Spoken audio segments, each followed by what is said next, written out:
Hello everyone, this is Mohit Advocate from the Merit Law Group and in today's video we will study भारतीय नागरिक सुरक्षा संहिता 2023। और इससे पहले वाले लेक्चर्स में मैंने from section 1 to section 104 of Bharatiya Nagarik सुरक्षा संहिता मैं पढ़ा चुका हूँ विथ थोरो इंटरप्रिटेशन के साथ, ठीक है। पर आज वाले वीडियो में लेक्चर में हम स्टार्ट करेंगे पढ़ना from section 105 to onwards. Section 105 के बाद वाले प्रावधान हम BNSS के पढ़ेंगे, ठीक है। So without wasting a further second हम करते हैं पढ़ाई चालू। अब मैं पढ़ने वाला हूँ चैप्टर 7 का पार्ट डी से मैं स्टार्ट करने वाला हूँ, जो कि चैप्टर 7 जो कि processes to compel production of things था, तो उसका मैं पार्ट डी मिसलेनियस से स्टार्ट करने वाला हूँ, जो कि है सेक्शन 105, जो कि बताता है recording of search and seizure through audio video electronic means. अब recording of search and seizure, अब रिकॉर्डिंग होगी, सर्च एंड सीजर होगा through audio video electronic means. अब रिकॉर्डिंग की जाएगी, ठीक है, किसकी, जो सर्च छानबीन हो रही है उस चीज़ की, एंड सीजर छानबीन के साथ साथ अगर कुछ सीज किया है तो उसकी रिकॉर्डिंग की जाएगी, मतलब हैंडीकैम के द्वारा उसकी फिल्म बनाई जाएगी through audio video electronic means. अब रिकॉर्डिंग सर्च और सीजर की, भाई आपने क्या छानाबीनी करी, छानाबीनी में आपने क्या जब्ती करी, तो उसकी आप रिकॉर्डिंग करोगे और ऑडियो और वीडियो इलेक्ट्रॉनिक माध्यम से करोगे, ठीक है। तो वो बता रहा है हमारा सेक्शन 105, जो कि बताता है the process of conducting search of a place, जो प्रक्रिया है, जो process of conducting search of a place, जब एक प्लेस की सर्च की जाती है, और taking possession of any property, और उस प्लेस में सर्च कर छानाबीनी कर खोजबीन कर किसी प्रॉपर्टी को पोजेशन में ले लिया जाता है, ठीक है, मतलब अपने पास रख लिया जाता है उस व्यक्ति द्वारा जो कि सर्च मेड करने के लिए मतलब कंपेटिबल है। आर्टिकल और थिंग अंडर दिस चैप्टर, या कोई प्रॉपर्टी संपत्ति अपने कब्जे में ले ली जाती है, कोई आर्टिकल या कोई अदर थिंग, ठीक है, कोई अन्य वस्तु इस चैप्टर के तहत, चैप्टर 7 के तहत, और अंडर सेक्शन 185 हो या फिर सेक्शन 185 के तहत आप कोई सर्च मेड करते हो और किसी अन्य चीज़ को या फिर आर्टिकल को सीज कर लेते हो, सेक्शन 185 BNSS का यहाँ कनेक्ट हो रहा है। आप देखिए, including preparation of the list of all things seized in the course of such seizure and search and seizure. तो और बता रखा है जो आप लिस्ट, जो एक सर्च ऑफिसर जो क्या उसने सीज किया उसकी सूची बनाएगा, तो उस जब वो सूची बना रहा है उसकी भी क्या वीडियो और ऑडियो इलेक्ट्रॉनिक मीन्स से उसकी रिकॉर्डिंग की जाएगी, ठीक है। And signing of such list by witnesses, और दो इंडिपेंडेंट जो इनहेबिटेंट्स थे, जो लोकेलिटी के जो सर्च जहाँ हो रही थी जिस प्लेस पर, उसमें खड़े थे, साथ दे रहे थे और वो देख रहे थे कि भाई यहाँ सर्च हमारे सामने हो रही, तो उनके जब उन दो इनहेबिटेंट्स जो लोकल इनहेबिटेंट्स हैं उनके सिग्नेचर ले जाएंगे, उनकी भी ऑडियो वीडियो इलेक्ट्रॉनिक मीन्स से रिकॉर्डिंग की जाएगी, ठीक है। अब देखिए, shall be recorded through any audio video electronic means preferably mobile phone, और बता रहा है तो यह सारी चीज़ें रिकॉर्ड हो जाएंगी और ऑडियो या फिर वीडियो इलेक्ट्रॉनिक माध्यम से हो जाएंगी, और प्रेफरेबली किससे की जाएगी, मोबाइल फ़ोन से की जाएगी, ठीक है। तो मोबाइल फ़ोन होता है हमारा स्मार्टफोन होता है, iOS वाला, एंड्रॉइड वाला, एप्पल वाला, उनसे हो जाएगी। अब देखिए, and the police officer shall without delay forward such recording to the DM, और पुलिस ऑफिसर बिना किसी देरी करते हो जो कि सर्च मेड करेगा, कोई सीजर मेड करेगा, तो उसकी रिकॉर्डिंग की जो क्लिप है वो किसको भेज देंगे, DM को फॉरवर्ड कर देंगे, ठीक है। SDM सब डिविजनल मैजिस्ट्रेट को फॉरवर्ड कर देंगे, और judicial magistrate of the first class या फिर JMIC साहब को फॉरवर्ड कर देंगे, ठीक है। तो हम सेक्शन 105 हमने यहाँ पढ़ा, जिसमें कि रिकॉर्डिंग होती है जब सर्च एक छानाबीनी होती है एक जगह पर, और उसमें छानाबीनी करते हुए कोई सीजर, कोई जब्ती कर ली जाती है किसी प्रॉपर्टी की, किसी आर्टिकल की, अदर थिंग की, तो उसकी मोबाइल फ़ोन के द्वारा सर्च की जाती है, ठीक है। और जो लिस्ट बनती है विटनेस की, जो सूची बनती है कि क्या जब्त किया, तो जब सूची बना रहा है एक पुलिसकर्मी तो उसकी भी रिकॉर्डिंग होगी, ठीक है। और जब एक विटनेस साइन कर रहा है, वो इनहेबिटेंट विटनेस साइन कर रहा है उस सर्च एंड सीजर की लिस्ट को, सूची को, तो वो भी साइन करते हुए कि भी उसकी वीडियो रिकॉर्डिंग या ऑडियो रिकॉर्डिंग हो जाएगी, ठीक है। तो यह था हमारा सेक्शन 105 ऑफ दी भारतीय नागरिक सुरक्षा संहिता, जो कि हमारा ऐड नया किया गया है, ठीक है। CRPC में ये नहीं था। अब देखिए, हम पढ़ते हैं सेक्शन 106 ऑफ दी भारतीय नागरिक सुरक्षा संहिता, जो कि बताता है power of police officer to seize certain property. अब शक्ति है पुलिसकर्मी की कि सर्टेन प्रॉपर्टी को, सर्टेन संपत्ति को सीज कर लेगा, जब्त कर लेगा। वो कौन कौन सी संपत्ति है बताता हूँ अभी। सेक्शन 106 का सबसेक्शन 1 हम पढ़ रहे हैं। एनी पुलिस ऑफिसर में सीज एनी प्रॉपर्टी, तो कोई भी पुलिसकर्मी में उसकी पावर है, करेगा भी नहीं करेगा, मतलब मान के चलते कर ही लेता है। देखिए, सीज एनी प्रॉपर्टी, जब्त कर लेगा किसी भी संपत्ति को, विच में भी एलेज्ड, जो कि संपत्ति बताई जाती है, उस संपत्ति पर आरोप लगते हैं, और सस्पेक्टेड टू हैव बीन, या फिर पुलिस ऑफिसर को शक होता है कि ये प्रॉपर्टी, ये संपत्ति कैसी है, टू बी स्टोलन, की ये प्रॉपर्टी चोरी की है। और विच में be found under circumstances which create suspicion, या वो प्रॉपर्टी वो संपत्ति ऐसे हालात में ऐसे सर्कमस्टांसेस में मिलती है जो कि क्रिएट कर रहे हैं सस्पिशन, शक क्रिएट कर रहे हैं of the commission of any offence, कि इस प्रॉपर्टी से इस संपत्ति से कोई अपराध कमिट हुआ होगा। ठीक है, तो अब उसको क्या करेगा पुलिसकर्मी, सेक्शन 106 के सब सेक्शन 2 में पढ़ेंगे। अब सच पुलिस ऑफिसर, तो वो पुलिस ऑफिसर जिसको कि क्या होगा, जो कि सीज करेगा किसी प्रॉपर्टी को जो भी एलिज्ड है कि वो स्टोलन है, उस पर आरोप लगेगी स्टोलन है, फिर वो प्रॉपर्टी सस्पेक्टेड है कि वो स्टोलन है, शक किया जाता है कि वो स्टोलन है, या फिर वो प्रॉपर्टी मिलती है कैसे सर्कमस्टांसेस में कि पुलिस ऑफिसर को पूरे के पूरे वो हो जाता है, सस्पिशन हो जाता है, शक हो जाता है कि इस संपत्ति से कोई ना कोई अपराध हुआ है। ठीक है, तो उसको अब सेक्शन 106 के सब सेक्शन 2 में पुलिसकर्मी क्या करेगा, such police officer if subordinate to the officer in charge of the police station shall forthwith report the seizure to that officer. तो बता रहा है अगर ऑफिसर इंचार्ज होता पुलिस स्टेशन ने सर्च की है और सीज कर लिया उस संपत्ति को जो कि स्टोलन चोरी की संपत्ति लगती है, तो भाई ऑफिसर इंचार्ज तो किसी को इन्फॉर्म नहीं करेगा। पर ऑफिसर इंचार्ज से नीचे के लेवल का कोई सबऑर्डिनेट ऑफिसर ने अगर सीज की एक स्टोलन प्रॉपर्टी जिसको उसको शक हो जाता है, या फिर वो सोचता है कि ये एक प्रॉपर्टी संपत्ति ऐसी जिसको कि एक अपराध में यूज़ किया गया था, तो वो तुरंत इमीडिएटली रिपोर्ट करेगा ऑफिसर इंचार्ज होता पुलिस स्टेशन को, कि क्या रिपोर्ट करेगा कि sir officer incharge of the police SHO साहब, मैं आपके थाने का सबऑर्डिनेट ऑफिसर हूँ, आपसे छोटा एक पुलिसकर्मी हूँ, मैंने ये सर्च मेड की थी और यहाँ मैंने ये जब्ती की है और ये सीजर की है और ये प्रॉपर्टी मेरे को चोरी की लगी थी, इस पर आरोप लगे थे प्रॉपर्टी चोरी के, तो मैंने सीज कर ली। मेरे सस्पिशन आया था कि ये प्रॉपर्टी स्टोलन है, चोरी की है, तो मैंने इसको सीज कर लिया। मैं ये आपको बता रहा हूँ। ठीक है, तो एक सबऑर्डिनेट ऑफिसर जो कि SHO से रैंक से ऑफिसर इंचार्ज होता पुलिस स्टेशन की रैंक से छोटा है, वो तुरंत किसको बताएगा, ऑफिसर इंचार्ज होता पुलिस स्टेशन को इन्फॉर्म कर देगा उस रिपोर्ट के बारे में कि उसने क्या क्या सीज किया है। ठीक है, तो ये हमारा हुआ सेक्शन 106 का सब सेक्शन 2। अब हम पढ़ेंगे sub section 3। Every police officer acting under sub section 1 shall forthwith report the seizure to the magistrate. अब जो पुलिस ऑफिसर है जो कि एक जब्ती मेड करता है, एक स्टोलन प्रॉपर्टी की जब्ती करता है, जो कि उसको लगता है एलिज्ड कि वो चोरी की है, या फिर वो उसको सस्पेक्टेड मतलब वो शक करता है कि ये प्रॉपर्टी चोरी की होती है, तो वो पुलिसकर्मी जो जब्ती कर रहा था ऐसी चोरी वाली संपत्ति की, तो वो क्या करेगा पुलिसकर्मी,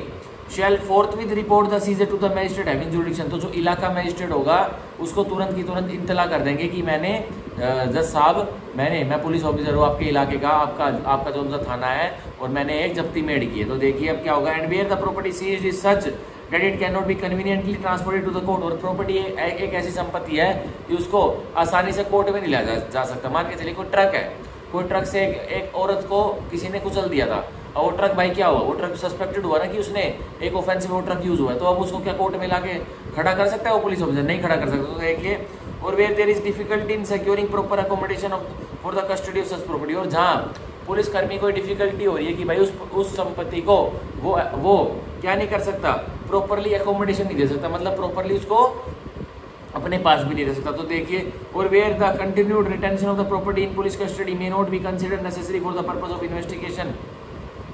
और कह रहा है उस संपत्ति का जो कंटिन्यूड रिटेंशन है, मतलब पुलिस कस्टडी में, पुलिस हिरासत में, कोर्ट में जब वो प्रॉपर्टी है तो उसका कोर्ट में रहना या पुलिस थाने में रहना, उस प्रॉपर्टी का रिटेंशन इतना भी जरूरी नहीं है। और किसके लिए जरूरी नहीं है? जांच पड़ताल के लिए। ठीक है, आप देखिए, he may give custody thereof to any person on his executing about. तो अब जज साहब क्या करेंगे,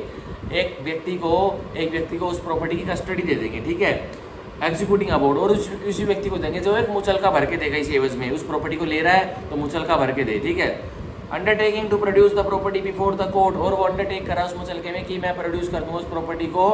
as and when required and to give effect to the further orders of the court as to the disposal of the same. जब भी court मेरे को बताएगा कि ये प्रॉपर्टी ले आओ कोर्ट में, पहले तो हमने आपको दे दी है प्रॉपर्टी, आपने बॉन्ड भरा, तो अब हमें इस प्रॉपर्टी की जरूरत पड़ रही है, तो आप इस प्रॉपर्टी को ले आओ। तो वो व्यक्ति जिसने बॉन्ड भरा तो उस प्रॉपर्टी को कोर्ट के सामने पेश कर देगा, और कोर्ट अब उसका भाई डिस्पोजल मतलब उसको कहीं डिस्पोज करवाना, मतलब उसको खत्म करवाना उस प्रॉपर्टी को, तो वो ऑर्डर कर देंगे, ना तो उसको फाइनली वो व्यक्ति जिसने बॉन्ड भरा था उसको देनी है तो वो भी कर देंगे। ठीक है, तो हमारे सेक्शन 106 के सब सेक्शन 3 में सुपरदारी जो होती है, जो मतलब व्हीकल वगैरह पुलिस पार्टी पकड़ लेती है जो कि व्हीकल वगैरह अपराध में यूज हुए हैं, तो सुपरदारी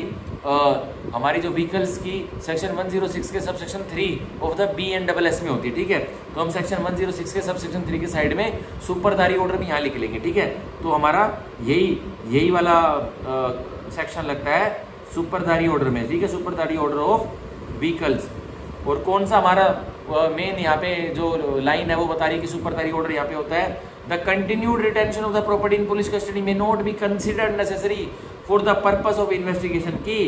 जो कंटिन्यूड रिटेंशन है उस प्रॉपर्टी की वो बिल्कुल भी जरूरी नहीं है पुलिस कस्टडी में, और पुलिस को वो जांच पड़ताल के लिए प्रॉपर्टी नहीं चाहिए, तो सुपरतारी के ऑर्डर हो जाएंगे। और जो व्यक्ति अब सुपरतारी करवा रहा है एक व्हीकल की, एक संपत्ति की, तो वो बॉन्ड भर के देगा जज साहब को कोर्ट में, ठीक है।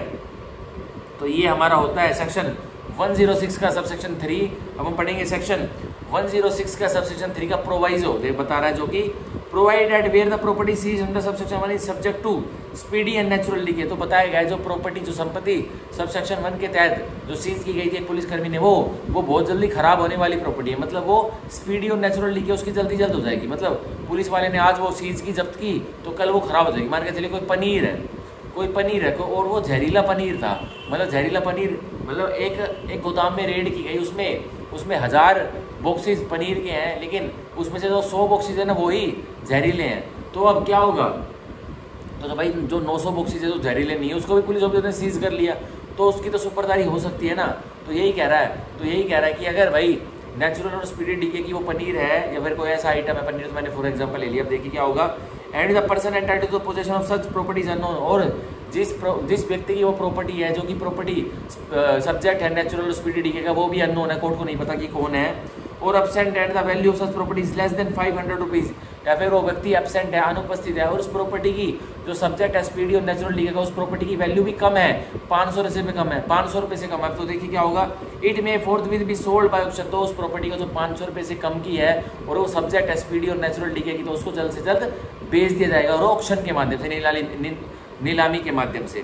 Under the orders of the superintendent of police. और कौन ऑर्डर देगा उसकी नीलामी के, एसपी साहब जो जिले के होंगे। And the provisions of section 503 and 504 shall as nearly as be practical may apply to the net proceed of the sale. और जो सेक्शन जो नीलामी होगी तो उसमें जो भाई पैसे उससे वसूल होंगे, जो 500 रुपये से कम की स्पीडी एंड नेचुरल डीके वाली प्रॉपर्टी को बेचा गया है एसपी के ऑर्डर से। अब जो सेक्शन 503 और 504 के जो प्रावधान है, जो कि नेट प्रोसीड से उसकी बिककर नीलामी वाली चीज़ की आएगी, तो उस पर सेक्शन 503 और 504 के प्रावधान लग जाएंगे, ठीक है। तो ये हमारा होता है सेक्शन 106 का सब सेक्शन 3 का प्रोवाइजो, जो कि हम इसमें अंडरलाइन कर लेंगे। इसके ऑर्डर से बिकेगी वो प्रॉपर्टी, सुपरिटेंडेंट ऑफ पुलिस के ऑर्डर से 503 और 504 अप्लाई हो जाएंगे उस प्रावधान पे। और उस प्रॉपर्टी का मालिक है वो अननोन है या एब्सेंट है, और वैल्यू उस प्रॉपर्टी की कितनी है, लेस देन 500 रुपीज़, ठीक है, लेस देन 500 रुपीज़ है उसकी प्रॉपर्टी की वैल्यू। और वो सब्जेक्ट है प्रॉपर्टी किसका, जिसको सीज किया गया था, स्पीडी एंड नेचुरल डीके का, ठीक है। तो उसको तुरंत बेच दिया जाएगा और ऑक्शन के माध्यम से बेच दिया जाएगा, ठीक है। इस प्रोवाइजो से भर के क्वेश्चन आने वाले हमारे जुडिशरी के प्री एग्जाम्स में आने वाले टाइम में, ठीक है। तो ये हमारा हुआ सेक्शन 106 ऑफ दी भारतीय नागरिक सुरक्षा संहिता। अब हम पढ़ेंगे सेक्शन 107 ऑफ द BNSS, जो कि बताता है, एक सेकंड रुकिए, जो कि हमारा बिल्कुल नया ऐड किया गया है सेक्शन 107 BNSS का, जो कि बताता है अटैचमेंट जोड़ लिया जाएगा, फोर फीचर क्या जब्त नीलामी कर दी जाएगी, ठीक है, और restoration of property. Four feature का मतलब नीलामी नहीं होता भाई, सीजर का मतलब तो जब्त कर लिया जाएगा। फोर फीचर मतलब एक बॉन्ड में कुछ चीज़ भर के दी थी तो वो बॉन्ड फोरफिटेड हो गया, मतलब अब वो बॉन्ड विशिएट हो गया, तो उस बॉन्ड में जो राशि लिख के गई थी उसका फोर फीचर हो जाएगा, मतलब बॉन्ड में जो राशि लिख कर दी थी अब कोर्ट वसूलेगा, तो फोर फीचर का मतलब वसूली होता है। देखिए अटैचमेंट एक संपत्ति को अटैच कर लेगा कोर्ट, फोर फीचर एक संपत्ति को क्या करेगा, वसूल कर लेगा, और रिस्टोरेशन ऑफ प्रॉपर्टी या फिर एक संपत्ति कोर्ट ने रखी हुई थी तो उसका रिस्टोरेशन करवा देगा। तो ये सेक्शन 107 हमें BNSS में देखने को मिलेगा। ये हमारा बिल्कुल नया प्रावधान हमारे BNSS में ऐड किया गया, जो अब इसको पढ़ते हैं। Subsection 1, where a police officer making an investigation has reason to believe, जहाँ एक पुलिसकर्मी को जो एक केस की जांच पड़ताल कर रहा है उसको यकीन करने के कारण आ जाते हैं, ठीक है, that any property is derived और ऑब्टेन्ड, की कोई भी संपत्ति डिराइव्ड मतलब ली गई है या और ऑब्टेन्ड या पाई गई है डायरेक्टली और इनडायरेक्टली, या तो सीधी तरीके से वो डिराइव्ड या ऑब्टेन्ड है या फिर टेढ़े तरीके से इनडायरेक्टली, मतलब सीधा तरीका उपयोग करके उसको डिराइव्ड या ऑब्टेन नहीं किया गया उस प्रॉपर्टी को। देखिए क्या होगा, as a result of a criminal activity, और उस प्रॉपर्टी को डिराइव्ड या ऑब्टेन कहाँ से किया गया है, या तो डायरेक्टली क्रिमिनल एक्टिविटी आपराधिक एक्टिविटी से या फिर इनडायरेक्टली आपराधिक एक्टिविटी से, पुलिसकर्मी को रीजन टू बिलीव हो जाता है कि इस प्रॉपर्टी को डिराइव किया गया है या फिर ऑब्टेन किया गया है क्रिमिनल एक्टिविटी से। तो आप देखिए, और from the commission of any offence, या फिर किसी अपराध के कमीशन से या प्रॉपर्टी को एक व्यक्ति ने डिराइव करा या ऑब्टेन करा। देखिए ही में तो पुलिसकर्मी की पावर है, उसकी डिस्क्रिप्शन है, वो क्या करेगा, ही में वो कर भी सकता है और नहीं भी कर सकता। तो हम मान के चलते वो कर सकता है क्या, with the approval of the superintendent of police, वो अप्रूवल लेगा किसका, पुलिसकर्मी, सुपरिटेंडेंट ऑफ पुलिस, एसपी साहब जो जिले के होंगे उसका, और कमिश्नर ऑफ पुलिस, या एसपी साहब अवेलेबल नहीं है तो जो कमिश्नर ऑफ पुलिस है, सीपी साहब है उस जिले के, उसकी अप्रूवल लेगा। Make an application to the court, और एप्लीकेशन एक पत्र मेड कर देगा वो पुलिसकर्मी कोर्ट में, और the magistrate exchange jurisdiction to take cognizance of the offence, या फिर उस कोर्ट में एप्लीकेशन मेक कर देगा जहां एक इलाका मैजिस्ट्रेट जुरिडिक्शन है जिसकी और वो संज्ञान ले सकता है। ठीक है, मतलब इसका कहने का मतलब है नॉन इलाका मैजिस्ट्रेट की कोर्ट में भी एप्लीकेशन मेड करता है। ठीक है, अगर वो कहीं दूर है तो अपने एरिया से, अपने लोकल क्षेत्रफल से, या फिर जाकर अपने जो लोकल जुरिडिक्शन का जो इलाका मैजिस्ट्रेट है उसके कोर्ट में भी एप्लीकेशन मेड करता है। और एप्लीकेशन किस चीज़ की रहेगी, और कमिट फॉर ट्रायल और ट्राई द केस, कि जो एक प्रॉपर्टी उसको मिली थी जो कि जुरिडिक्शन से वो पुलिसकर्मी बाहर गया, पर उसको वो प्रॉपर्टी मिली थी, मतलब उसको प्रॉपर्टी क्यों मिली थी कि कोई उस प्रॉपर्टी से रिलेटेड अपराध उसकी जुरिडिक्शन में होगा, पुलिसकर्मी जब वो ढूंढता घूम रहा होगा। ठीक है, तो वो भाई लोकल मैजिस्ट्रेट होगा, उसकी कोर्ट में जुरिडिक्शन जिसकी होगी उस पर अप्लाई करेगा कि केस को आप क्या करो, आप इसको क्या करो, कमिट कर दो ट्रायल के लिए तो हमारे जुरिडिक्शन वाले कोर्ट में, या फिर आप खुद ट्राई कर लो। अब देखिए, तो आप ट्राई द केस किसको बोलेगा, इलाका मैजिस्ट्रेट को। अब देखिए, for the attachment of such property, और एप्लीकेशन क्यों लगाएगा, सिर्फ कि उस प्रॉपर्टी को सर आप अटैच कर लो, जोड़ लो, वो ऐसे पड़ी हुई है और उससे क्या हुआ है, ये प्रॉपर्टी ऑब्टेन्ड या डिराइव की गई है, ये प्रॉपर्टी ऑब्टेन्ड या डिराइव की गई है किसी अपराध के कमीशन से। ठीक है, तो वो उसको पुलिसकर्मी को मिल जाती है। तो बस वो एप्लीकेशन एसपी की और सीपी की, सुपरिटेंडेंट ऑफ पुलिस की और कमिश्नर ऑफ पुलिस की अप्रूवल लेके कोर्ट में लगाएगा, मतलब नॉन इलाका मैजिस्ट्रेट की कोर्ट में भी या फिर इलाका मैजिस्ट्रेट की कोर्ट में भी, कि सर आप कॉग्निजेंस ले लीजिए और इस प्रॉपर्टी को अटैच कर लीजिए क्योंकि ये प्रॉपर्टी एक अपराध से डिराइव या ऑब्टेन की गई है। ठीक है, तो ऐसा हो जाएगा। अब देखिए सेक्शन 107 का सबसेक्शन 2, इफ द कोर्ट और the magistrate has reason to believe, अब कोर्ट के पास वो एप्लीकेशन आ जाती है, या फिर मतलब कोर्ट ऑफ सेशन, ठीक है, और मैजिस्ट्रेट मतलब judicial magistrate first class, CGM या judicial magistrate second class, has reason to believe, तो कोर्ट को या फिर मैजिस्ट्रेट को यकीन करने के कारण हो जाते क्या,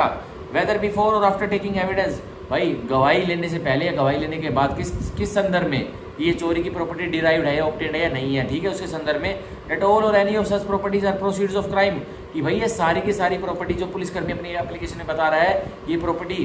क्राइम से डिराइव की गई, ऑब्टेन की गई है, कि सारी प्रॉपर्टी एक क्राइम से जुड़ी हुई है या कुछ प्रॉपर्टी क्राइम से जुड़ी हुई है, तो उसके एविडेंस ले लेगा। एविडेंस लेने से पहले भी ये सोच लेगा, एविडेंस लेने के बाद भी। वो देखिए, द कोर्ट और magistrate may issue a notice upon such person calling upon him to show cause within a period of 14 days as to why an order of attachment shall not be made. अब court और magistrate एक notice issue करेगा उस व्यक्ति को जिसके possession में एक पुलिसकर्मी ने एक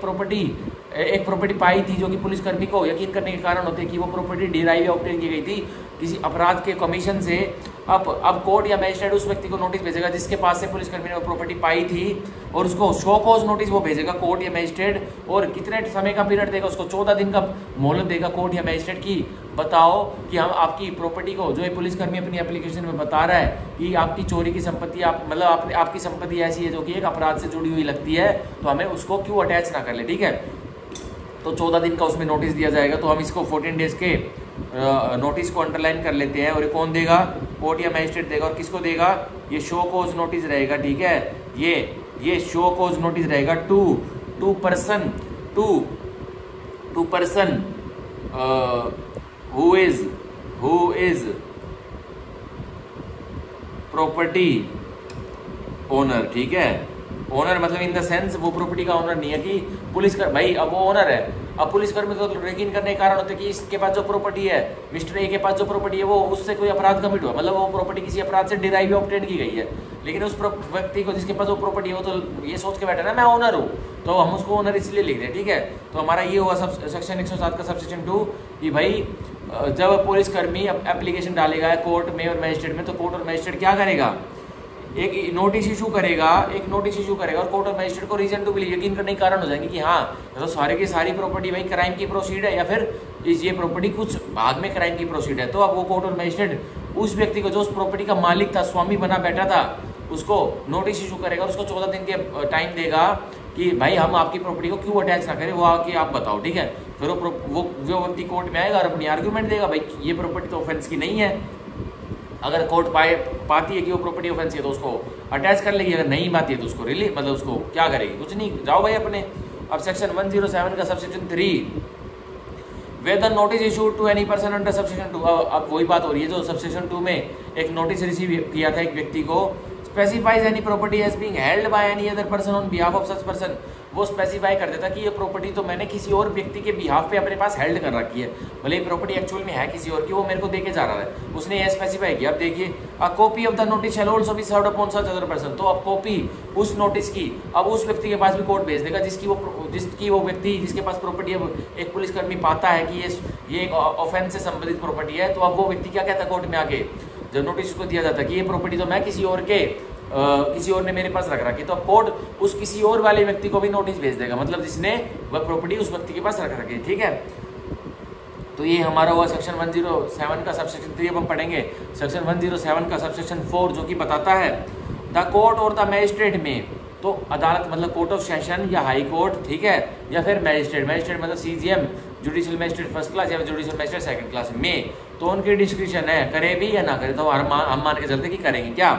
आफ्टर कंसिडरिंग द एक्सप्लेनेशन, तो विचार विमर्श करने के बाद जो एक्सप्लेनेशन, जो भैया एप्लीकेशन पे अब एक्सप्लेनेशन तो दी जाएगी, पुलिसकर्मी अपनी एक्सप्लेनेशन देगा, और वो व्यक्ति जिसकी वो प्रॉपर्टी है और वो पुलिसकर्मी कह रहा है कि ये अपराध से संबंधित प्रॉपर्टी, वो अपनी एक्सप्लेनेशन देगा। अब देखिए, इफ एनी, अगर कोई एक्सप्लेनेशन है तो, to the show cause notice issued under subsection 2, अगर कोई एक्सप्लेनेशन उस व्यक्ति की है जिसकी वो प्रॉपर्टी पुलिसकर्मी सोचता है कि ये अपराध से संबंधित प्रॉपर्टी, उसकी कोई एक्सप्लेनेशन है शो कॉज नोटिस के तहत वो देता है, तो देखिए, and the material fact available before such court और मैजिस्ट्रेट, और जो अहम तथ्य कोर्ट के समक्ष और मैजिस्ट्रेट के समक्ष अवेलेबल है, and after giving a reasonable opportunity of being heard to such person और पर्सन्स, और पूरी रीजनेबल अपॉर्चुनिटी, बिल्कुल एक रीजनेबल मौका देगा उस व्यक्ति को जिसकी वो प्रॉपर्टी है और पुलिस का ऑफिसर कहता है कि ये अपराध से संबंधित प्रॉपर्टी, उसको पूरा मौका देगा उसको सुनने का कोर्ट। और अब क्या करेगा, मे पास एन ऑर्डर ऑफ अटैचमेंट, तो मे वो कर भी सकता है पास ऑर्डर ऑफ अटैचमेंट या नहीं भी कर सकता। अब देखिए, पर हम मान के चलते कर लेता, देखिए मे पास एन ऑर्डर ऑफ अटैचमेंट, तो अब कोर्ट और मैजिस्ट्रेट पास कर देंगे कि इस प्रॉपर्टी को, जो पुलिसकर्मी रीजन टू बिलीव बताता कि ये चोरी की, चोरी की नहीं, ये एक प्रॉपर्टी ऐसी जिसके संदर्भ में कोई ऑफेंस, कोई क्राइम हुआ पड़ा है, या ये क्राइम से डिराइव या ऑब्टेन की गई, तो उसको अटैच कर लिया जाए, ठीक है। In respect of those properties which are found to be the proceeds of crime, और सिर्फ उन संदर्भ में प्रॉपर्टीज को अटैचमेंट के ऑर्डर करेगा कोर्ट या मैजिस्ट्रेट जो कि प्रोसीड्स लगती है क्राइम की, ठीक है, मतलब जो प्रॉपर्टी प्रोसीड्स लगती है क्राइम की, मतलब वो एक क्राइम से डिराइव्ड या ऑब्टेन की गई, ठीक है। तो ये हमारा हुआ सबसेक्शन 4 ऑफ सेक्शन 107, ठीक है, 107, ठीक है। तो हम इसमें अंडरलाइन कर लेंगे सबसेक्शन 4 में क्या, रीजनेबल अपॉर्चुनिटी को हम अंडरलाइन कर लेंगे, मतलब principles of natural justice court follow कर रहा है, और मटेरियल फैक्ट्स को जो अवेलेबल है उनको कंसीडर करने के बाद कोर्ट क्या करेगा, अटैच कर लेगा। और मे है इसमें, वो कर भी सकता है और नहीं भी करता, पर हमने अपने समझने में किया कि वो प्रॉपर्टी को अटैच कर लेगा, ठीक है, नहीं भी कर सकता, वो ऑर्डर पास नहीं भी कर सकता मैजिस्ट्रेट, ठीक है, ये भी हमारी इसमें बात है, ठीक है। अब हम पढ़ेंगे सेक्शन 107 के सबसेक्शन 4 का प्रोवाइजो, जो कि बताता है provided if such person does not appear before the court और द मैजिस्ट्रेट, जो बताया गया है जिस व्यक्ति को कोर्ट ने नोटिस भेजा था, शो कॉज नोटिस भेजा था कि तुम कोर्ट में आ जाओ, एक पुलिसकर्मी ने एप्लीकेशन हमारे पास लगाई है कि जो तुम्हारे पास प्रॉपर्टी है वो तुमने ऑब्टेन या डिराइव की है किसी क्राइम से, या वो प्रॉपर्टी सम्मिलित है किसी अपराध में, तो वो व्यक्ति जिसको कोर्ट या मैजिस्ट्रेट नोटिस भेजता वो व्यक्ति अपीयर नहीं होता, मतलब हाजिरी नहीं देता बिफोर द कोर्ट और द मैजिस्ट्रेट, और रिप्रेजेंट हिज केस, या फिर आ तो जाता है पर अपने केस को रिप्रेजेंट मतलब बयान नहीं करता। तो देखिए, बिफोर द कोर्ट और मैजिस्ट्रेट, और किसके सामने, उस कोर्ट के सामने और मैजिस्ट्रेट के सामने जिसने शो कॉज नोटिस दिया था, with in a period of 14 days, और कितने समय के अंतर्गत, उसी 14 दिन के अंतर्गत, specified in the show cause notice, और जो शो कॉज नोटिस में स्पेसिफाइड था। द कोर्ट और magistrate may proceed to pass an ex parte order, अब कोर्ट और मैजिस्ट्रेट एक्स पार्टी ऑर्डर भी पास कर देगा, और एक्स पार्टी ऑर्डर में ऑब्वियसली क्या पास करेगा कि भाई जो ये प्रॉपर्टी है, हमने जो ये प्रॉपर्टी है, जो पुलिसकर्मी बता रहा है कि ये प्रॉपर्टी क्राइम से ऑब्टेन की गई थी, डिराइव की गई थी, तो ये प्रॉपर्टी हम अटैच करते हैं और हम ये ऑर्डर एक्स पार्टी मेड करें, क्योंकि जिस व्यक्ति को हमने नोटिस भेजा था जिसकी ये प्रॉपर्टी है, पुलिसकर्मी बता रहा है कि उसके पास है और ये प्रॉपर्टी चोरी की प्रॉपर्टी है, तो वो आया नहीं, तो हमने एक्स पार्टी ऑर्डर मेड कर दिया, हम अब प्रॉपर्टी को अटैच कर रहे, जोड़ रहे, ठीक है। तो हम एक्स पार्टी ऑर्डर को यहाँ गोला लगा लेंगे, ठीक है। पहली बार हमारे BNSS में एक्स पार्टी वर्ड आया है और हमारे CRPC में भी नहीं था, ठीक है। अब देखिए, अब पढ़ेंगे सबसेक्शन 5 ऑफ सेक्शन 107, जो कि बताता है not with standing anything contain in subsection 2, कह रहा है सबसेक्शन 2 का सब कुछ भूल जाइए, कुछ भी याद मत रखिए, यह पढ़िए। If the court or the magistrate is of opinion that issuance of notice under the said subsection would defeat the object of the attachment or seizure, अगर सब कुछ बोल दिए सबसेक्शन 2 में, अगर कोर्ट या मैजिस्ट्रेट को यह लगता है कि हम जब अगर जो हम शो कोज नोटिस इशू करेंगे तो वो डिफीट कर देगा पॉलिसी को कौन सी पॉलिसी को, अटैचमेंट और सीजर की पॉलिसी को डिफीट कर देगा, तो कोर्ट और मैजिस्ट्रेट क्या कर सकते हैं? द कोर्ट और magistrate may by an interim order pass ex parte, तो court interim order ex parte pass कर देंगे विदाउट कोई नोटिस भेजे हुए डायरेक्ट अटैचमेंट और सीजर ऑफ सच प्रॉपर्टी, और निर्देश कर देंगे कि हम इंटरिम एक्स पार्टी ऑर्डर देते हैं और हमने अगले वाले व्यक्ति को जिसकी वो प्रॉपर्टी थी, जिसने पुलिसकर्मी बता रहा कि ये चोरी से डिराइव ऑब्टेन की थी, हम उसको नोटिस भी नहीं भेज रहे, हम डायरेक्ट कर रहे हैं कि, और एक्स पार्टी ऑर्डर हम डायरेक्ट कर रहे हैं कि उसकी अटैचमेंट या सीजर कर ली जाए, ठीक है। And such order shall remain in force till the an order under subsection 6 is passed, और जो इंटरिम एक्स पार्टी ऑर्डर होगा वो इतने टाइम तक के लिए फोर्स में मतलब चलन में चलेगा जब तक कि सबसेक्शन 6 में कोई और ऑर्डर इसके तहत पास नहीं हो जाता, ठीक है। तो हम अब इसमें सबसेक्शन 5 में क्या अंडरलाइन कर लेंगे? N interim x parte order, ठीक है। N interim x parte order को हम अंडरलाइन कर लेंगे, और जो डिफीट वर्ड था, defeat the object of attachment और सीजर, तो हम इसको भी अंडरलाइन कर लेंगे कि भाई एक हमारा सबसेक्शन 2 को नोट विद स्टैंडिंग कर रहा है, सबसेक्शन 2 हमारा 107 का ये बता रहा था कि भाई एक व्यक्ति की प्रॉपर्टी है, उस व्यक्ति की संपत्ति है, तो एक पुलिसकर्मी को लगता है जो इसके पास संपत्ति नहीं, इस व्यक्ति के पास ये क्राइम से इसने डिराइव ऑब्टेन की है, तो अब पहले तो जो कोर्ट और मैजिस्ट्रेट के पास वो पुलिसकर्मी एप्लीकेशन लगा रहा था कि सर आप अटैच कर लीजिए इसकी प्रॉपर्टी को, पर अब कोर्ट अटैच करने से पहले नोटिस भेज रही थी उस व्यक्ति के पास जिसकी वो प्रॉपर्टी है, ठीक है, कि आओ शो को दिखाओ कि भाई क्यों तुम्हारी प्रॉपर्टी को अटैच किया जाए कि वो किसकी प्रॉपर्टी है, ठीक है। अब पर सबसेक्शन 5 में तो आती कर दी, क्या कह दिया कि भाई interim x parte order pass कर देंगे उस व्यक्ति को नोटिस दिए बिना भी, और प्रॉपर्टी को अटैच और सीजर कर लेंगे, ठीक है। तो हम पढ़ेंगे सेक्शन 107 का सबसेक्शन 6 जो कि बताता है इफ द कोर्ट और the magistrate finds the attach और seize properties to be the proceeds of crime, अगर कोर्ट ऑफ सेशन को या हाई कोर्ट को या मैजिस्ट्रेट के कोर्ट को यह लगता है कि जो प्रॉपर्टी की अटैचमेंट और सीजर जब्ती हुई है वो प्रॉपर्टी तो एक क्राइम की प्रोसीड है, मतलब एक क्राइम से ऑब्टेन्ड या डिराइव की गई। अब देखिए द कोर्ट और magistrate shall by order direct the district magistrate to rateably distribute such proceeds of crime to the persons who are affected by such crime, तो अब कोर्ट या मैजिस्ट्रेट डायरेक्ट कर देगा जिला अधिकारी को कि वो अब रेटेबली डिस्ट्रीब्यूट करे उस प्रॉपर्टी को कि जिसकी वो प्रॉपर्टी थी, मतलब विक्टिम्स, अब एक व्यक्ति के पास चोरी वाली संपत्ति थी, मतलब एक व्यक्ति के पास एक ऐसी संपत्ति जो कि क्राइम से उसने डिराइव ऑब्टेन की है, अब पुलिसकर्मी को पता लग गया कि ये प्रॉपर्टी तो भाई इसके पास ऐसी है कि इसने किसी जुर्म करके कोई ऑफेंस करके कमाई है, तो अब भाई अब कोर्ट और मैजिस्ट्रेट ने अब एप्लीकेशन तो उसने लगाई थी कि अटैचमेंट कर लो और सीज कर लो, तो कोर्ट ने वो मान ली अटैचमेंट और सीज कर ली। अब कोर्ट और मैजिस्ट्रेट क्या उसे रखे रहेगा उस संपत्ति को? नहीं, डीएम साहब को, जो जिले के डीएम साहब होंगे उसको कह देगा कि भाई इस प्रॉपर्टी को जो ये हमने अटैच करी थी और हमने जो सीज जब्ती कर ली है इसकी, आप इसको क्या करो, डीएम साहब को, डिस्ट्रिक्ट मैजिस्ट्रेट साहब को कोर्ट निर्देश दे देंगे कि आप इसको रेटेबली डिस्ट्रीब्यूट कर दो और उन व्यक्तियों में कर दो, और उस एक व्यक्ति में कर दो या फिर एक व्यक्ति से ज़्यादा उस प्रॉपर्टी के मालिक है उनमें रेटेबली डिस्ट्रीब्यूट कर दो जो कि उस क्राइम से, उस प्रॉपर्टी के प्रति क्राइम से अफेक्ट हुए, ठीक है। तो मतलब उनके ओनर्स को, उस प्रॉपर्टी के ओरिजिनल ओनर्स को या ओनर को दे दी जाएगी, ठीक है। और कौन देगा तो हम इसमें अंडरलाइन कर लेंगे डिस्ट्रिक्ट मैजिस्ट्रेट, ठीक है। डिस्ट्रिक्ट मैजिस्ट्रेट को कोर्ट डायरेक्ट कर देगा, और रेटेबली डिस्ट्रीब्यूट को भी हम अंडरलाइन कर लेंगे। मेरे को सेक्शन 107 से भर के क्वेश्चंस की स्मेल आ रही है, इसमें से हमारे जुडिशरी के प्री में भर के क्वेश्चन आने वाले टाइम में, ठीक है। अब हम पढ़ते हैं सेक्शन 107 का सबसेक्शन 7 जो कि बताता है on receipt of an order pass under subsection 6। अब एक ऑर्डर जो पास हुआ था कोर्ट ने, मैजिस्ट्रेट ने सबसेक्शन 6 के तहत करा था कि डीएम साहब को निर्देश दिए थे कि रेटेबली डिस्ट्रीब्यूट कर दो एक प्रॉपर्टी को जो कि क्राइम की प्रॉपर्टी थी और ओरिजिनल उसके मालिकों में कर दो। अब देखिए the DM shall within the period of 60 days, तो जिला अधिकारी साहब 60 दिनों के भीतर 60 डेज के भीतर क्या करेंगे, distribute the proceed of crime either by himself, तो डिस्ट्रीब्यूट कर देंगे जो प्रोसीड थी उस क्राइम की, या तो अपने आप से वो कर देंगे, और authorise any officer subordinate to him, या किसी और जो डीएम साहब से छोटे अधिकारी उनको ऑथराइज कर देंगे कि आप डिस्ट्रीब्यूट कर दीजिए ये प्रोसीड इस क्राइम की, ठीक है, टू अफेक्ट सच डिस्ट्रीब्यूशन, कि इस डिस्ट्रीब्यूशन को करे, ठीक है। तो कितने दिन के भीतर डीएम साहब रेटेबली डिस्ट्रीब्यूट कर देंगे विक्टिम्स को जिनकी वो प्रॉपर्टी थी 60 दिनों के भीतर। तो इसको भी हम अंडरलाइन कर लेते हैं या गोला मार लेते हैं 100%। ये सेक्शन 107 BNSS का आने वाले जुडिशरी के प्री एग्जाम से one of the favourite and one of the best examiner का सेक्शन होगा क्वेश्चन बनाने में, ठीक है। आप देखिए हम पढ़ेंगे सेक्शन 107 का sub section 8 if there are no claimants to receive such proceeds, तो भाई कई केस में ऐसा होता है कि एक चोरी वाली संपत्ति थी एक व्यक्ति के पास, एक अपराध में मिली हुई संपत्ति थी एक व्यक्ति के पास। अब पुलिसकर्मी ने को रीजन टू बिलीव, उसने कोर्ट में एप्लीकेशन लगाई कि क्या कि जज साहब या कोर्ट मजिस्ट्रेट साहब या फिर कोर्ट ऑफ सेशन साहब ये एक व्यक्ति के पास प्रॉपर्टी है और मेरे को लगता है ये चोरी की, तो आप इस पे इन्वेस्टिगेशन करो और इस प्रॉपर्टी को जब्त कर लो। अब कोर्ट ने और मजिस्ट्रेट ने उसको 14 दिन का शो कॉज नोटिस दे दिया उस व्यक्ति को जिसकी वो प्रॉपर्टी जिसके पोजीशन पड़ी हुई है। वो आया और उसने एक्सप्लेनेशन दी और कोर्ट का पेटा नहीं भरा, उसने ऑर्डर पास कर दिया अटैचमेंट और सीजर का। अगर वो व्यक्ति नहीं आया तब भी एक्स पार्टी ऑर्डर पास कर दिया, ठीक है। और अगर पर्पस डिफीट हो रहा है तब भी कि पर्पस डिफीट हो जाएगा किसका अटैचमेंट और सीजर का, तो फिर भी बिना नोटिस दिए भी एक्स पार्टी ऑर्डर कोर्ट ने या मजिस्ट्रेट ने निकाल दिया कि भाई प्रॉपर्टी को अटैच और सीजर कर लो। और अगर पाया कि वो प्रॉपर्टी भाई हाँ ऑफेंस में यूज हुई थी, क्राइम से डिराइव ऑब्टेन की गई है, तो उसको जब्ती करा के उसको बेच दिया। और बेचने के बाद जो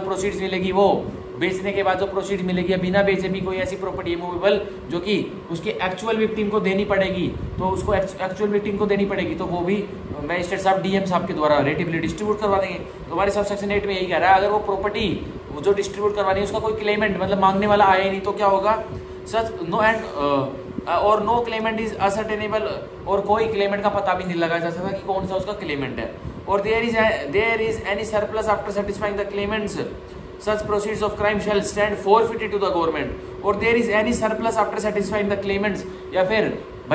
फिर कोई संपत्ति ऐसी थी एक व्यक्ति के पास जिसने वो क्राइम से डिराइव की थी कि सारे विक्टिम्स को जो उस क्राइम से अफेक्ट होते हैं उनको वो प्रॉपर्टी बांटने के बाद भी सरप्लस बच गया डीएम के पास, तो अब वो सीधी सरप्लस वाली प्रॉपर्टी सीधी फॉरफिटेड हो जाएगी, मतलब चली जाएगी गवर्नमेंट सरकार के पास, ठीक है। तो ये था हमारा सेक्शन 107 का सब सेक्शन 8 जो कि बहुत इंपॉर्टेंट था, ठीक है। तो जिसमें बता रखा कि कोई भी क्लेमेंट्स नहीं है प्रॉपर्टी को रिसीव करने के लिए जो कि एक ऑफेंस में यूज हुई थी, डिराइव की गई थी, ऑब्टेन की गई थी, और अब ना तो असर्टेनेबल मतलब ना तो उसका पता लगाया जा सकता कि कौन इस संपत्ति का मालिक हो सकता है, तो अब कोई सरप्लस है कोई सारे, और अगर विक्टिम्स को देने के बाद भी वो संपत्ति और कोई सरप्लस बच गया तो सीधा सरप्लस फॉरफिटेड हो जाएगा किसको, सरकार को, ठीक है। तो ये था हमारा सेक्शन 107 का सब सेक्शन 8 जो कि बहुत इंपॉर्टेंट था। तो मैं सेक्शन 107 भारतीय नागरिक सुरक्षा संहिता के सामने लिख रहा हूँ, very very important section, pre में 100% इससे क्वेश्चन बनेंगे। अब देखिए मैं लिख रहा हूँ इसके आगे आपके आ गई VIP सेक्शन, ठीक है, मैंने लिख दिया है क्योंकि भाई ये नया सेक्शन नया प्रावधान हमारे लेजिस्लेचर ने BNSS में ऐड किया, तो ये इसमें क्वेश्चन 100% बनेंगे, ठीक है। तो ये मैंने आपके लिए पढ़ा सेक्शन 107। अब मैं पढ़ूंगा आपके लिए सेक्शन 108,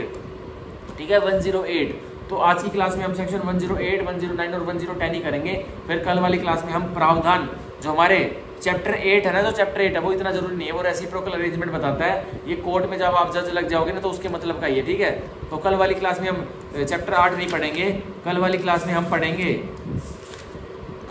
में हम पढ़ेंगे सीधा चैप्टर 9 से पढ़ेंगे, ठीक है। चैप्टर 8 नहीं पढ़ेंगे, चैप्टर 8 ना हमारे जुडिशरी के मतलब के लिए इंपॉर्टेंट नहीं है, फोर्थ ये रेसिप्रोकल अरेंजमेंट्स की बात बता रहा है, वो इतना जरूरी है। तो हम आज का भी मैं बताता हूँ अभी हम क्या क्या पढ़ने वाले हैं। सेक्शन 108 पढ़ेंगे, 109 पढ़ेंगे और 110 पढ़ेंगे, ठीक है। और फिर कल वाली प्रावधान हम पढ़ेंगे सीधा चैप्टर 9 के, चैप्टर 8 हम नहीं पढ़ने वाले, ठीक है। ये हमारे जुडिशरी के एग्जाम में बिल्कुल नहीं आता है, ये वेस्टेज ऑफ टाइम है। तो हम कल से चैप्टर 9 पढ़ेंगे जो कि प्रावधान 125 के बाद वाले, ठीक है। पर आज हम इस क्लास में खत्म कर लेते हैं अपनी सेक्शन 108, 109 और 110, फिर आज की क्लास खत्म करते हैं BNSS की, जो कि अब सेक्शन 108 बताता है magistrate may direct search in his presence. तो जो मैजिस्ट्रेट साहब हैं वो निर्देश कर सकते हैं कि मैजिस्ट्रेट साहब की उपस्थिति में एक जगह की या एक व्यक्ति की तलाशी ली जाए, ठीक है। तो ये हमारा सेक्शन 108 की इंडेक्स। अब इसकी मैं बॉडी पढ़ता हूँ, पर एक गिलास में सिर्फ एक मैं वाटर की सिप पी लेता हूँ, ठीक है। आप इतने 108 की बॉडी पढ़िए।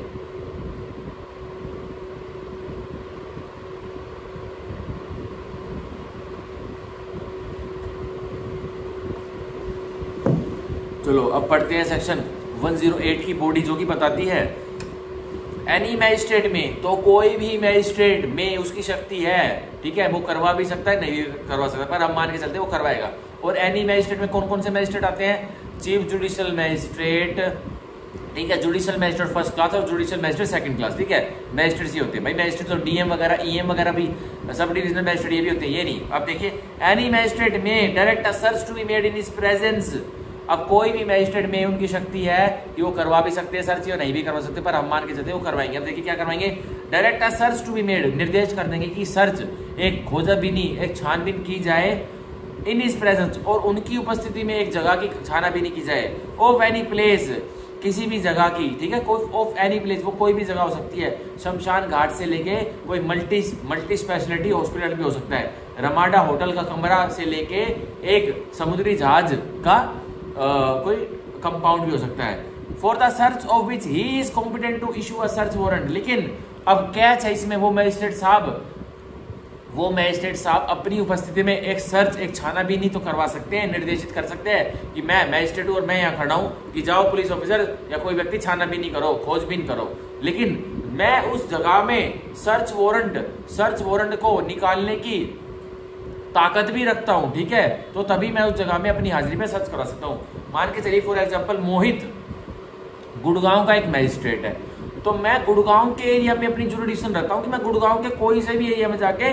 सर्च अपनी मौजूदगी में किसी जगह की सर्च करवा सकता हूं, ठीक है। पर मैं मोहित जो गुड़गांव का मैजिस्ट्रेट है वो महाराष्ट्र में जाके वहां के कोई एरिया की सर्च नहीं करवा सकता, ठीक है। यही हमारे इसमें बता रखा है, क्या बता रखा है, for the search of which he is competent to issue a search warrant. अब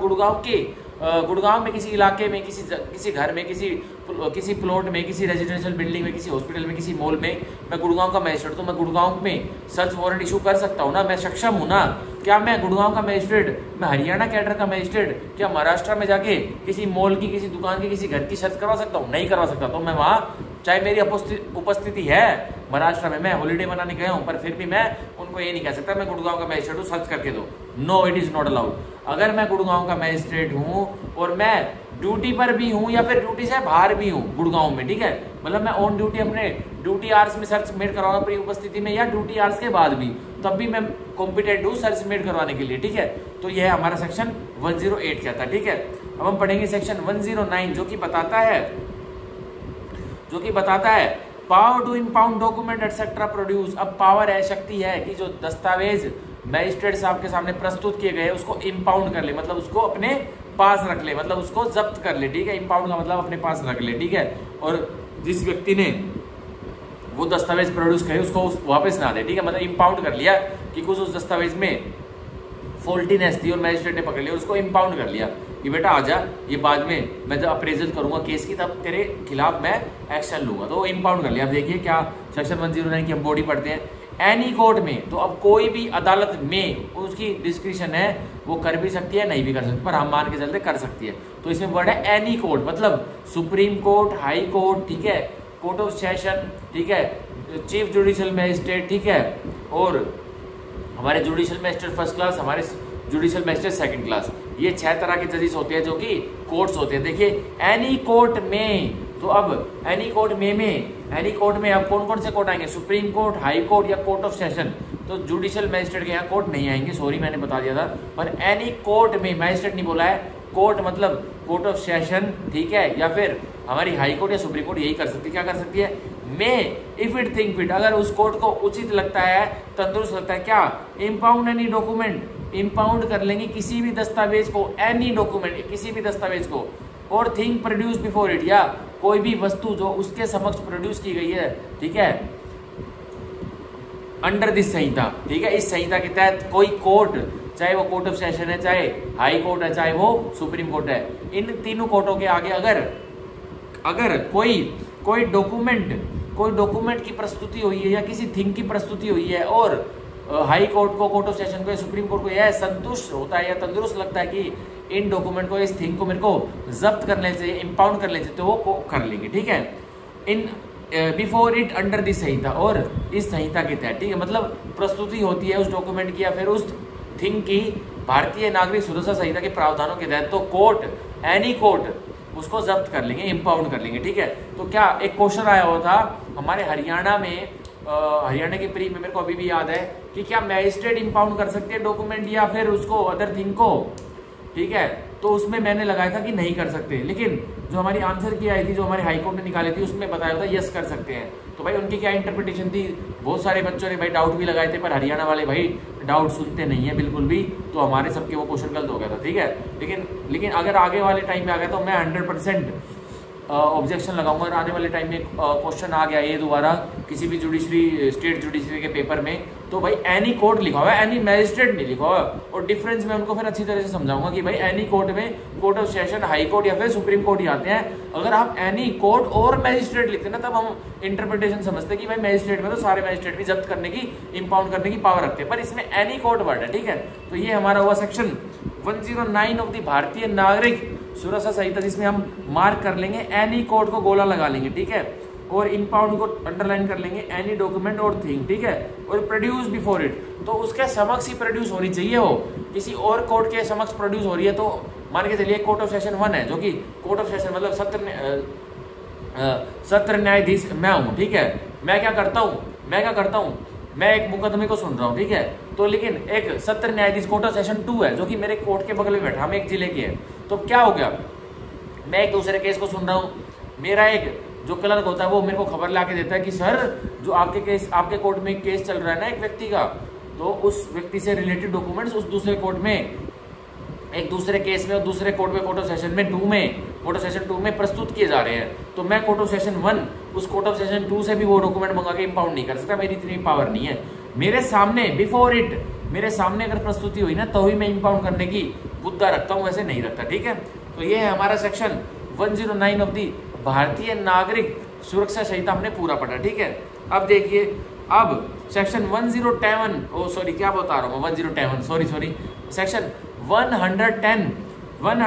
रेसिप्रोकल अरेंजमेंट रिगार्डिंग प्रोसेसेस। अब रेसिप्रोकल अरेंजमेंट रिगार्डिंग प्रोसेसेस जो सेक्शन 110 है, इसको हम बस इंडेक्स के बेस पे याद रखते हैं कि प्रक्रिया जो प्रोसेसेस है, जो चैप्टर 7 में प्रोसेसेस चलेंगे तो उसकी रेसिप्रोकल अरेंजमेंट मतलब उनका बंदोबस्त कैसे किया जाएगा, तो वो सेक्शन 110 प्रावधान बताता है। जो इसकी बॉडी है ना,